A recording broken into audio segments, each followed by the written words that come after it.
Hello, fellow lovers of freedom and liberty. I'm Alex Jones. It's February 17th, 2010. In the last few weeks, we've reported on disturbing developments across the world as France, Italy, Australia, and other nations openly announce that they are imposing draconian internet censorship and restrictions that are even more oppressive than what we've seen in communist China.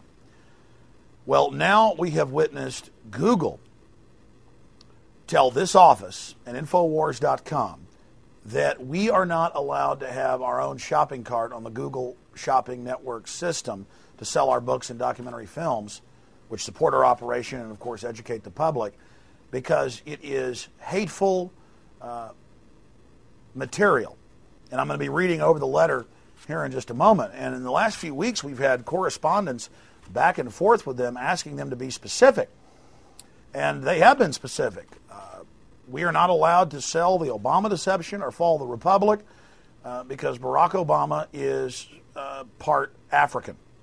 Now, the films are about him being the president and going back on his promises to get us out of Iraq quickly, to stop the torture, to not be part of banker bailouts, to not have signing statements or executive orders that circumvent Congress. I mean, the list goes on and on. The films don't even mention his ethnicity. Now, even if we were talking about his ethnicity, if you restrict people talking about race as free speech, then you can restrict everybody else's free speech. But I wanted to go over this letter. This is an incredible development. Now, we've written an article at prisonplanet.com and Infowars.com titled "Google Bans DVD Critical of Obama Administration.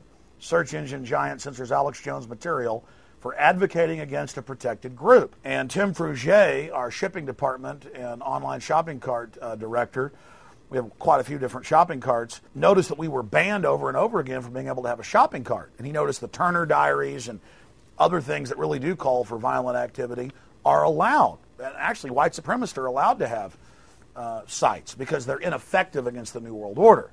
Now, that's fine and dandy. You just can't have a film that's in Newsweek and the New York Times and been seen over 40 million times for free online. God forbid we actually sell a DVD of it to be able to fund ourselves in the future, even when we give it out for free. And when Frugier questioned Google as to why the account had been disabled, he received the following response. "Hello, thank you for your email. Your data feed contains listings for items that don't comply with our program policies."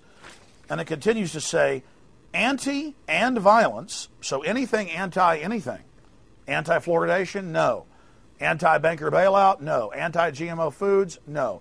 Anti-abortion? No. Anti-Christian? No. But see, it's all selectively enforced. To anything that's really successful and popular, anything viral, that's when Google comes in with censorship. It goes on.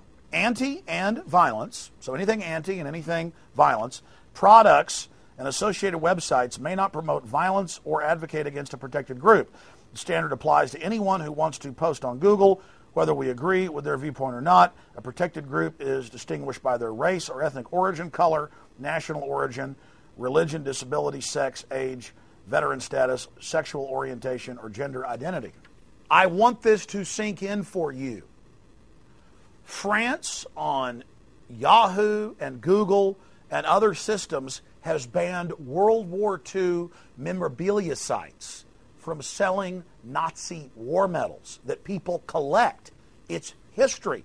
It's like saying you can't own a Napoleonic medal because Napoleon was a bad guy.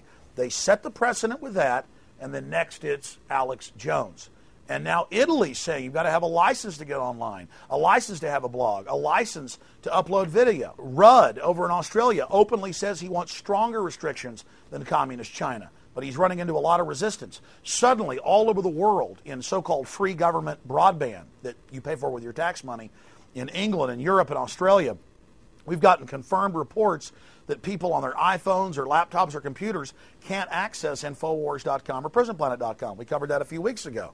And major telecoms said, oh, it's an accident that your sites have been banned. So all of this is going on. We have the head of technology development at Microsoft at Davos calling for internet licensing to get online, worse than China. We have the UN calling for it. We have Time Magazine calling for it. We have the New York Times calling for it. Internet2 censoring people. Google and Microsoft and others helped build the architecture of censorship in China.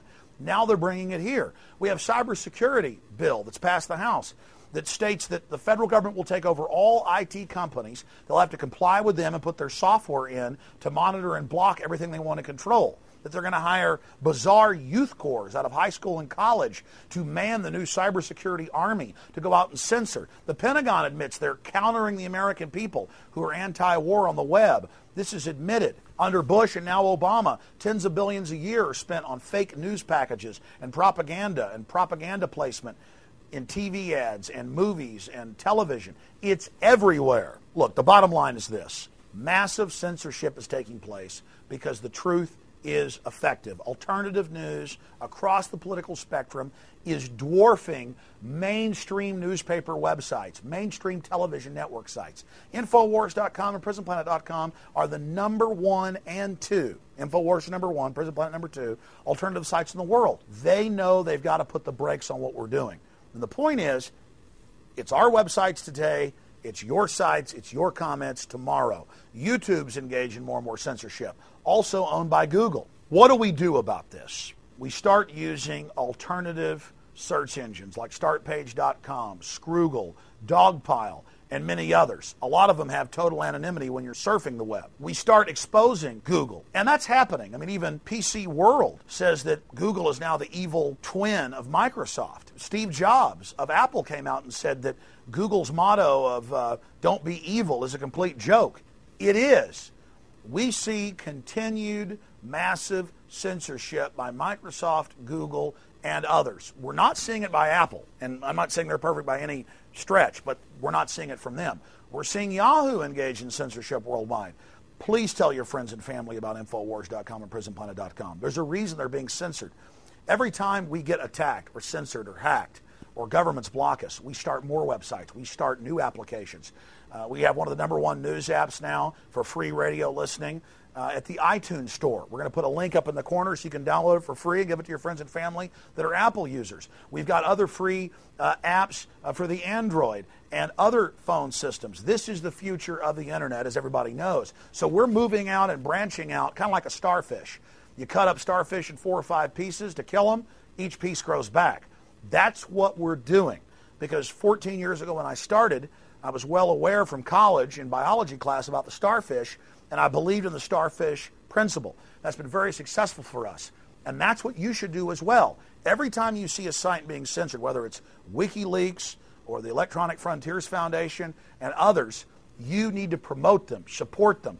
Some of you will say, hey, Google's a private company. They're allowed to do what they want. They control more than half the internet now.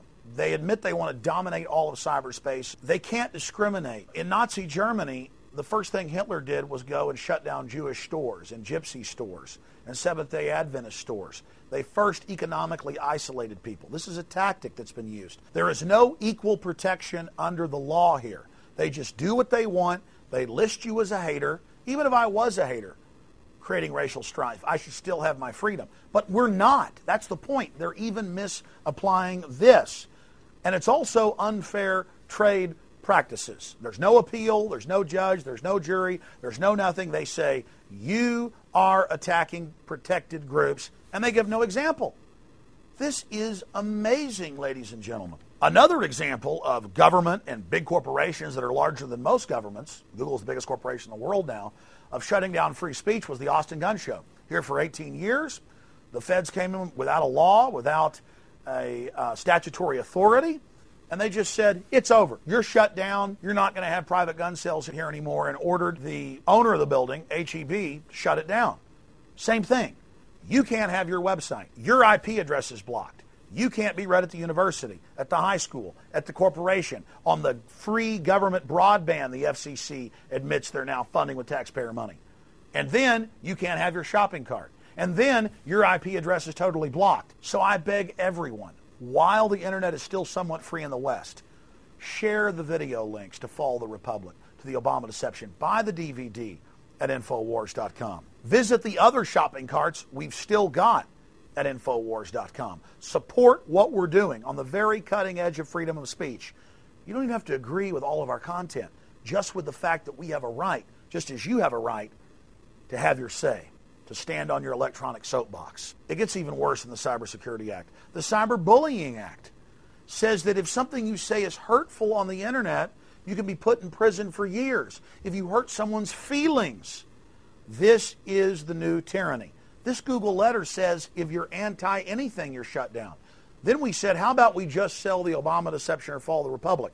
Not even in the other books or videos. And they said, no, that is the offending material. You cannot sell that. What is it about those films that scares them so much?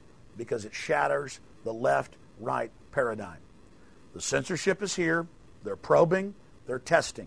They're pushing the boundaries. They're seeing what they can get away with. Are you going to allow the West, Europe and the United States, Australia, New Zealand, to slip behind an iron curtain of censorship and tyranny? Info warriors, the choice is up to you.